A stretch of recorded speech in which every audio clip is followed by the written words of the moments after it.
Salve, salve galera, aqui é o Gabriel do Cortes Bilionários e no nosso primeiro mês monetizado conseguimos $5.800. Muito desse resultado é explicado e bem aprofundado no canal Bora Pra Prática, um canal de empreendedorismo na prática, e tudo isso de graça. Quer ter uma renda em dólar sem nem aparecer? Clica no primeiro link da descrição. E tem um outro ponto também, ó. Vamos supor que a iniciativa privada nem sempre vai fazer as coisas certas também. Como eu falei, dei o exemplo aqui da escola que você pagou e é uma porcaria.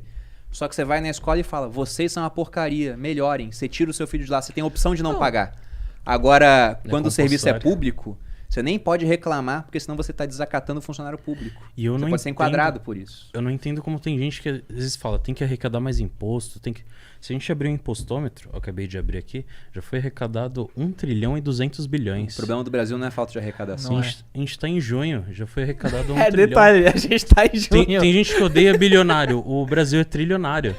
Entendeu? Ninguém sabe pra onde vai a grana. Não, esse ponto do bilionário é muito bom, porque saiu o ranking da Forbes com os novos bilionários do Brasil. Eu vi. Na baita de uma polêmica, né? O pessoal falando, como é que pode? Durante a pandemia teve gente que ficou mais rica. Aí eu pensei, eles deveriam ter ficado mais pobres por empatia, porque se ficassem mais pobres, demitiriam mais gente, seria mais gente ainda pobre. Seria menos emprego, menos... Não, Exatamente. eu fiquei mais rico na pandemia. Eu também. E empreguei pessoas. Pois é. Ajudo pessoas.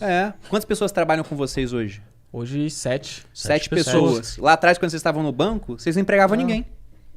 Então, o que é melhor, né? Vocês hoje, mais ricos, podendo consumir mais de outras pessoas, indiretamente, podendo contratar mais gente. Quem vocês contrataram talvez estivesse desempregado. Estando desempregado, o cara não tinha renda, ia depender do governo. Agora o cara tem renda. E como ele tem renda, ele consome. E o consumo dele vira renda de outra pessoa. Isso é ruim, sendo que você está empregando um cara que voluntariamente quis trabalhar com você. Sim. Ou você ameaçou o cara e falou, trabalha comigo agora, ultimato. Eu não ameacei ninguém. Eu também não. Então... isso que você falou, né, vamos dizer assim, o efeito dominó, tipo, um contrata aqui e aí tem a renda, ele vai consumir de outra pessoa, me lembrou um vídeo do Hipócritas, eu acho, o canal. É antigo esse vídeo, que é meio que de meme, assim. Né? O da Mercedes? Isso, aí chega tipo, depois eu te mostro. Chega um comunista, né? Aí o cara tá saindo, acho que da casa dele com uma BMW. Aí fala, você sabia que o valor desse carro você poderia estar sustentando milhares de pessoas? Aí ele fala, verdade, eu nunca parei pra pensar nisso, né? O vendedor que me vendeu esse carro aqui, de alguma maneira, quando eu paguei esse carro, eu ajudei com o sustento dele, com o salário dele. E também eu ajudei o cara que fabricou esse pneu, né? O cara do estofado. E aí ele foi falando todo esse efeito dominó num simples produto, né? E que no final ele falou, cara, o que eu paguei aqui, como que é que ele falou? O valor que eu paguei aqui, eu sustentei gente até de outro país, porque como que é que ele falou? Essa borracha aqui é feita lá na Alemanha, só que esse ferro aqui é feito na China. Isso aqui ele falou, nossa, eu tô sustentando o mundo todo e eu nem tô sabendo, tá ligado? Tipo, ele saiu de uma situação que as pessoas falam, bilionários, multimilionários, isso aquilo não deveriam existir, né? Que o capitalismo é o malvadão da parada toda.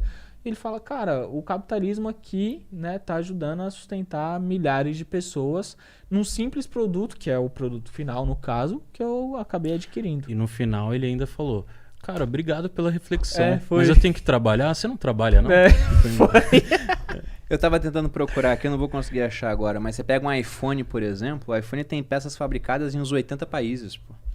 Então olha como é que essa divisão do trabalho fez bem, na verdade. Porque hoje a gente consegue ser muito mais especializado, e aí você sendo especializado você produz mais, aí produzindo mais você ganha mais. E, inclusive, pessoas menos especializadas passam a ganhar mais também, porque você não quer mais gastar o tempo para fazer tudo que você fazia antes, você contrata uma pessoa para fazer isso para você. Então é a mágica da troca voluntária, né? O comunista chega lá e fala, não, esse dinheiro na mão do Estado poderia ser melhor. Com certeza para os políticos seria muito melhor. Esses caras teriam lá a sua lagosta, né? O seu champanhe. Agora, para as pessoas, né? Até o socialista só gosta do governo socialista quando quem tá no poder é o socialista amigo dele. Senão ele não gosta. Que é o parceirinho dele. Senão ele não gosta, porque ele vai ficar na miséria. Agora, na troca voluntária acontece um negócio muito bacana. Ambos os envolvidos ficam mais ricos. Por exemplo, esse exemplo da BMW. O cara foi lá e trocou o dinheiro dele por uma BMW porque ele entende que a BMW vale mais do que o dinheiro. E aí o dono da loja, o vendedor, todo mundo ganhou aquele dinheiro trabalhando lá, porque entende que o dinheiro que está ganhando vale mais do que o trabalho deles. Então, mesmo que um cara tenha perdido dinheiro, né, em troca da BMW, ele fez aquilo porque ele entendia, isso aqui tem valor para mim.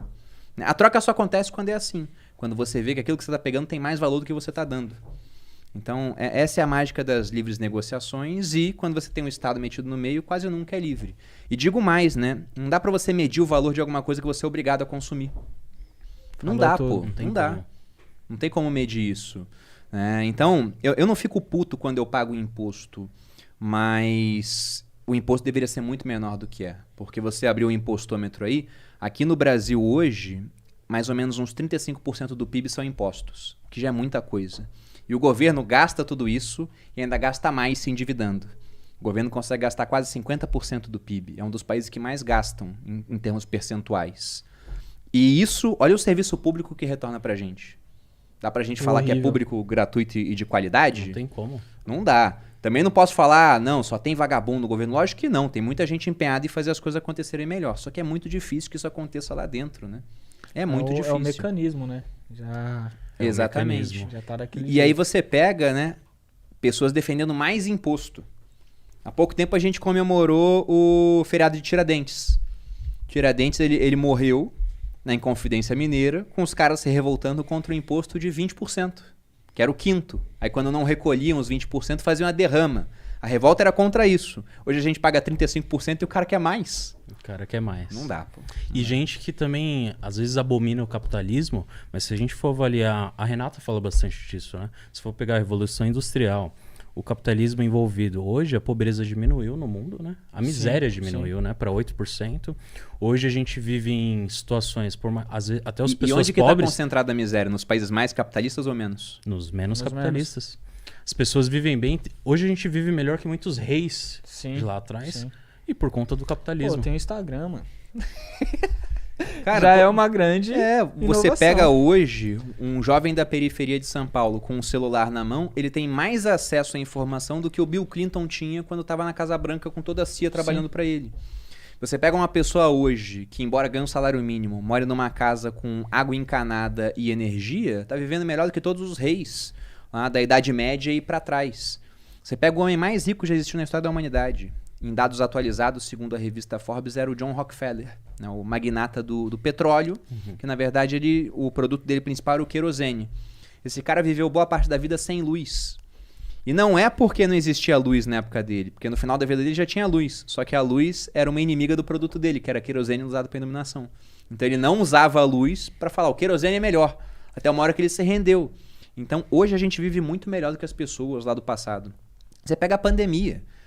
O meme mais comum da pandemia é o quê? O pessoal engordando em casa, né? Aquela história do pijama é traiçoeiro. Quando eu vim aqui gravar com o Vênus no Estúdio Flow, a Cris falou essa frase. E na hora me deu um estalo aqui. A pandemia hoje, tem gente voltando a passar fome. A fome no Brasil voltou a aumentar após muito tempo por conta da pandemia. Só que no começo, o pessoal estava engordando. Por quê? Porque hoje a gente produz muito mais comida do que os economistas lá de trás, né, do século XIX, acharam que seria possível.